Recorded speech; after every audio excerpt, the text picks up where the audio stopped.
Our job descriptions does not include that they are gradually destroying our body, but statistically they are. Office workers sit for roughly 2/3 of their working hours. For every additional 2 hours of sitting per day, your risk of obesity goes up by 5% and your mortality risk goes up by 7%. That's peer reviewed data published in BMC Public Health. We think the solution is to move more, sit less, and lose weight. And that's where most conversations about exercise stop. But for working professionals, that barely scratches the surface, because the biggest benefit of running is not what happens to your body, it is what happens to your life as a whole. Let's start with the obvious one. Running burns calories efficiently and helps regulate your body weight. For someone spending most of the day behind a desk, that's important. But weight is where most people stop the analysis, and that's a mistake. Because if weight loss was the whole story, nobody would still be running 3 years after reaching their goal weight. Yet they do. So, what keeps them going? Part of the answer is time. Working professionals don't suffer from lack of fitness options, they suffer from lack of time.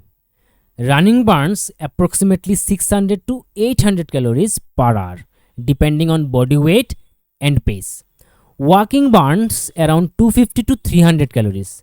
A standard gym session, being honest about rest periods, lands around 400 to 500 calories. A 45-minute run can accomplish what takes much longer elsewhere. For someone balancing work, family, and responsibilities, that's a powerful advantage. But even that does not explain why runners keep showing up year after year, because the real changes start after the run is over. They start in the brain. Running activates reward pathways inside the brain, endorphins, endocannabinoids, measurable changes in mood.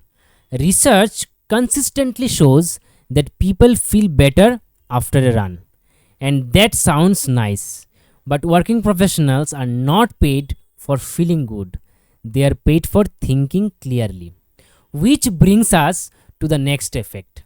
The same run that improves mood is also changing how your brain functions. The prefrontal cortex becomes more effective. BDNF, brain derived neurotrophic factor, increases. Decision making improves. Planning improves. Focus improves. The brain we are building at 5 am shows up in your next meeting. But improved focus still is not the biggest return, because eventually something else starts changing. Not just your performance, your behavior. Running forces us to keep promises to ourselves. We run when motivated. We run when unmotivated. We run when work was exhausting.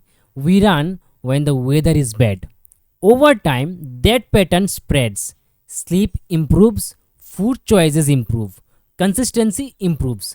We are no longer training fitness, we are training reliability. And reliability is valuable everywhere, including work. And this is where many people finally notice the effect. Problem solving improves, mental endurance improves, stress tolerance improves. You become the person who voluntarily does difficult things before most people wake up.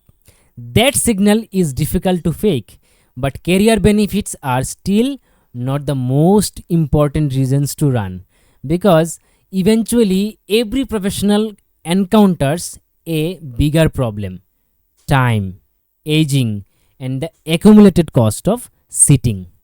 The human body was not designed for decades of desk work.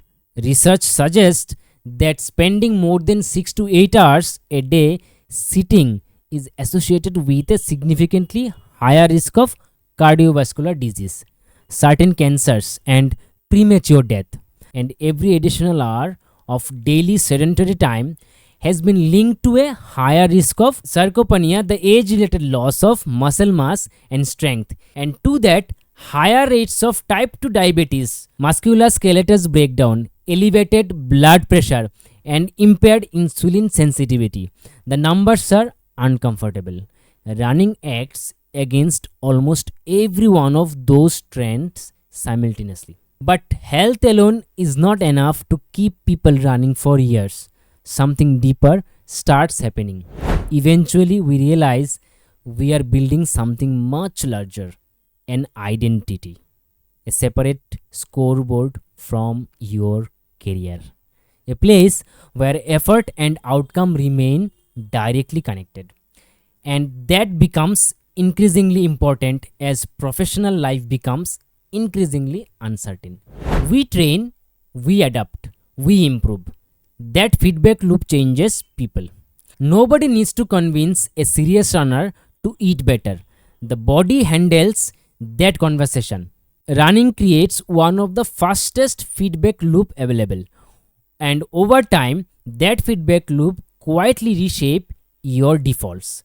Then something unexpected happens. Running starts influencing part of your life that have nothing to do with your fitness. For example, travel.